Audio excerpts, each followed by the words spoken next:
Hi, it's Ryan here from Down Under Group Solutions.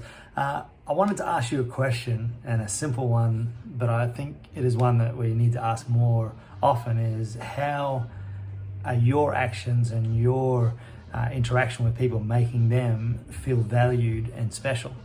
As we come up to Remembrance Day on November the 11th, and we celebrate, I suppose, some of the sacrifices that people have made and the impact that it's had on their world personally and their family extended.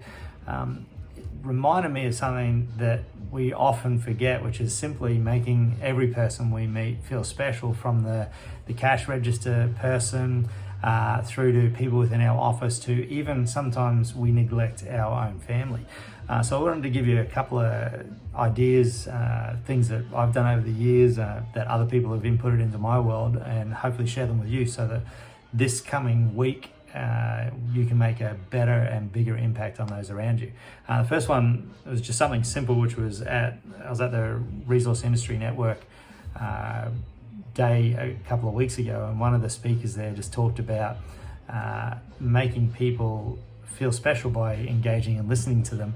And the way they said that they can do that, or help to do that, is to actually try and remember the eye color of every person you're speaking to. It may sound simple, but I've found that to be a challenge over the last couple of weeks, to actually sit there and engage. What I have found is that when I've switched on and I'm going to try and remember the eye color and notice the eye color of the person I'm talking to, I actually engage with the conversation better. I'm not distracted by the iPhone, watch, the emails coming up or whatever, whether it's on Zoom or in person. I'm actually engaged and listening to what the person does. This gives value to them because you're valuing what they're saying and you're listening.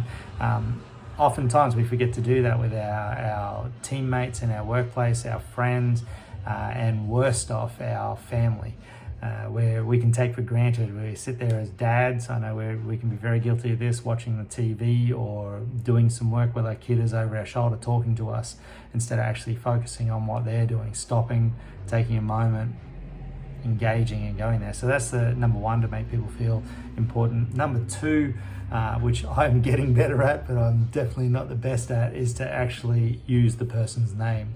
A person's name defines who they are. It gives value to them. If you're just calling everyone mate, and I apologize for all those people that I've done that to over the years, but when we do that, we're actually diminishing the value of that relationship by simply saying someone's name. I'm speaking with them and I use their name. It shows that I respect them. It shows that I'm valuing what they're inputting, and I actually value them as a person.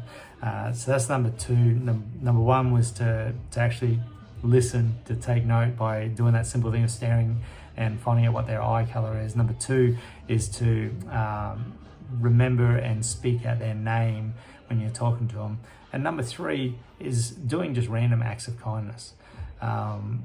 Over the last probably 2 months, one of the things that has amazed me is I've just decided to put aside my insecurities, my fears, etc., and to approach people if I see them doing something that I think is great, to acknowledge good service, to acknowledge. I met briefly. I didn't actually even meet them face to face. I tracked them down. I LinkedIn stalked them and sent them a message because I saw their interaction with their wife and children while they're on holidays, and I was like, that's amazing. And then they went and hopped in this massive rig with their company name on the side, and I find out he's the CEO of the company. So I just sent him a quick message going, it's so easy to get caught up in the day-to-day of life, whether you're working for someone, running your own business or whatever, and get distracted from what's truly important and showing value to your family.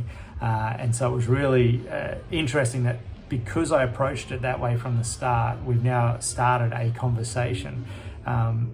It could have come across weird to him. It could have come across, who is this stalker that's sending me the stuff?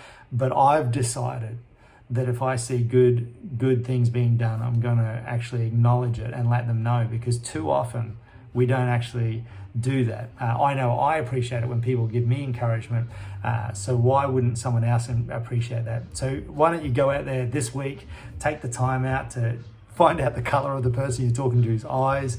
Did you get mine? Use their name, and then just acknowledge on people's good acts. It's Ryan from Down Under Group Solutions, where the work counts, but it's you, the people, that matter.